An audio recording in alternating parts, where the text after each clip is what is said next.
Hello friends. हर दिन हम एक वर्ड के बारे में सुनते हैं, चाहे वो टेलीविजन से हो, रेडियो से हो या आम आदमी से। वो शब्द है क्राइम। अगर बात करें क्राइम होता क्या है, तो क्राइम के कई सारे डेफिनेशन हैं जो कि कई सारे जुरिस्ट द्वारा दिए गए हैं। तो सबसे पहले शुरू करते हैं ब्लैकस्टोन की परिभाषा से। तो उनकी पहली परिभाषा कहती है कि कोई भी ऐसा कार्य जो करने या करने से रोकना जिससे किसी पब्लिक लॉ का वायलेशन होता है, वो क्राइम कहलाता है। वहीं दूसरी परिभाषा के अनुसार कोई ऐसे पब्लिक राइट्स या ड्यूटीज का उल्लंघन करना जो संपूर्ण समाज को या समुदाय को एक समाज या समुदाय के रूप में प्राप्त है, वो क्राइम या अपराध कहलाता है। वहीं स्टीफन कहते हैं कि क्राइम एक ऐसा काम है जो लॉ द्वारा निषेध है, जो कि उसी वक्त समय की नैतिक भावनाओं का विरोध करता है।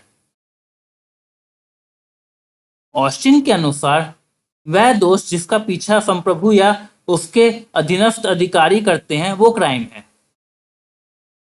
कैनी परिभाषित करते हैं कि वो अवैध कार्य जिनके बदले दंड दिया जाता और वो क्षम्य नहीं होते, और यदि क्षम्य होते हैं तो केवल राज्य ही उन्हें क्षमा कर सकता है, वो अपराध कहलाते हैं।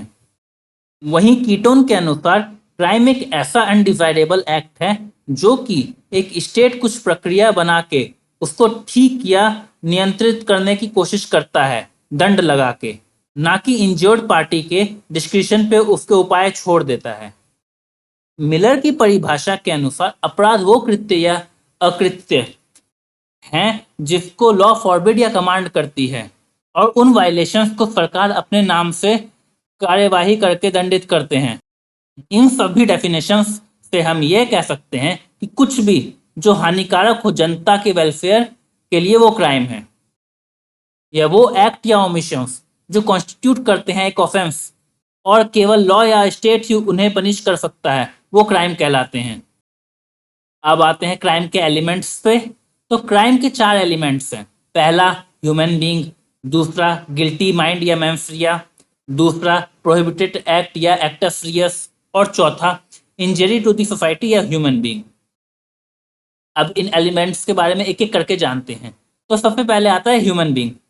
तो कोई भी रॉन्गफुल एक्ट होगा वो एक ह्यूमन बीइंग द्वारा ही किया जाना चाहिए, और वो ह्यूमन बीइंग एक लीगल ऑब्लिगेशन में हो एक पर्टिकुलर वे में एक्ट करने के लिए, और वो पनिश होने के लिए भी कैपेबल होना चाहिए। फिर आता है मेंफरिया। तो ये इविल या गिल्टी माइंड की बात करता है। कोई भी गलत काम अगर किसी गिल्टी माइंड के बिना किया जाए तो उसको क्राइम नहीं कह सकते हैं। इसके कुछ एक्सेप्शंस भी हैं जो हम आगे जानेंगे। फिर आता है एक्टस रियस। तो ये वो एक्ट या ओमिशंस हैं जो कि करा जाता है एक पर्सन के द्वारा, जो कि निषेध है और कानून के अंतर्गत दंडनीय है। चौथा और आखिरी है समाज या किसी मनुष्य को हानि। ये आईपीसी के सेक्शन 44 में भी बताया गया है। ये कहता है कोई भी हार्म जो कि गैर कानूनी तरीके से किया गया हो किसी भी पर्सन के बॉडी, माइंड, रेपुटेशन या प्रॉपर्टी पे। लॉ ऑफ क्राइम्स में दो मैक्सिम हैं जो कि बहुत इंपॉर्टेंट है। पहला, एक्टस नॉन फेसिट्रियम निसी मैंफिट्रिया, जिसका मतलब कि केवल एक्ट ही एक आदमी को गिल्टी नहीं बनाता जब तक उसके इंटेंशंस वैसे ना हो। वहीं दूसरा मैक्सिम है एक्ट में इनवाइट फैक्टस नॉन एस्ट मैन फैक्टस। इसका मतलब है कि कोई भी एक्ट मेरे द्वारा मेरी इच्छा के अगेंस्ट करा गया हो, वो मेरा एक्ट है ही नहीं।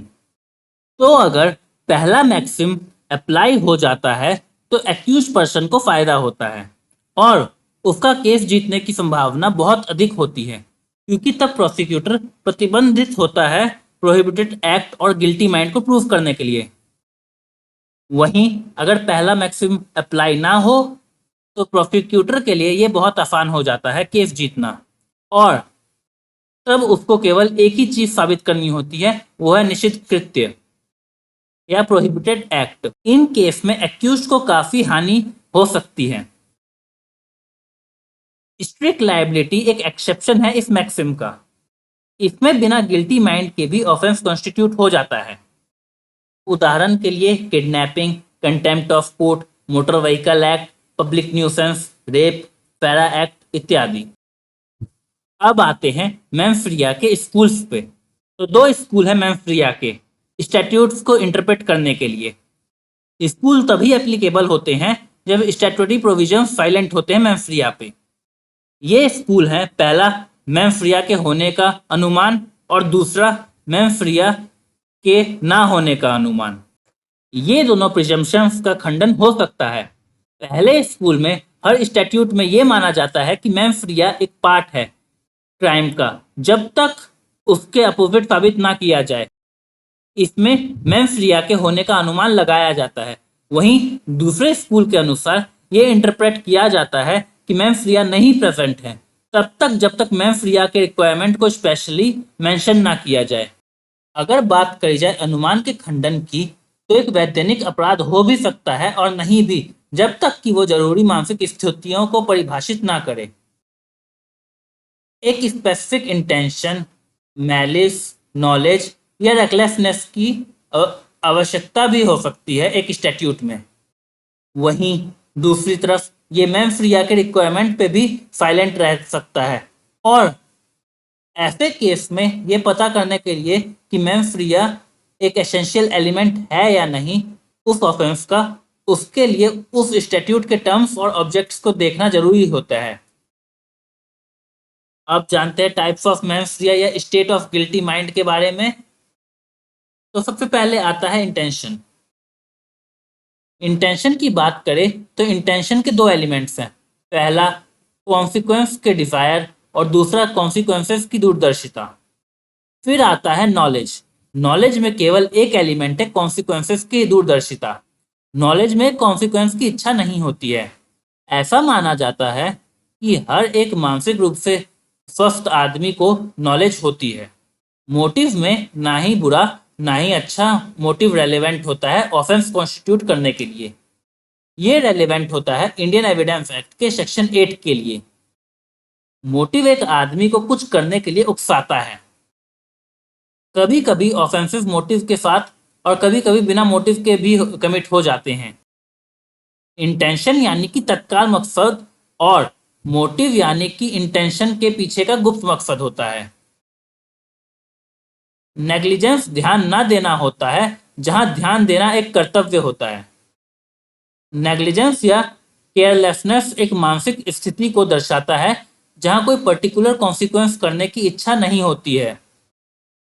रेकलेसनेस तब होता है जब कृत्य करने वाला ये कॉन्सिक्वेंस की इच्छा ना रखता हो और उसको पूर्वाभास भी हो, फिर भी वो होश में रिस्क ले लेता है। तो दोस्तों, ये था क्राइम और उसके एलिमेंट्स के बारे में। अगर वीडियो पसंद आया हो तो लाइक और कमेंट जरूर करें, और अभी तक अगर आपने सब्सक्राइब नहीं करा है तो कृपया विधिकपीडिया को सब्सक्राइब भी कर लें।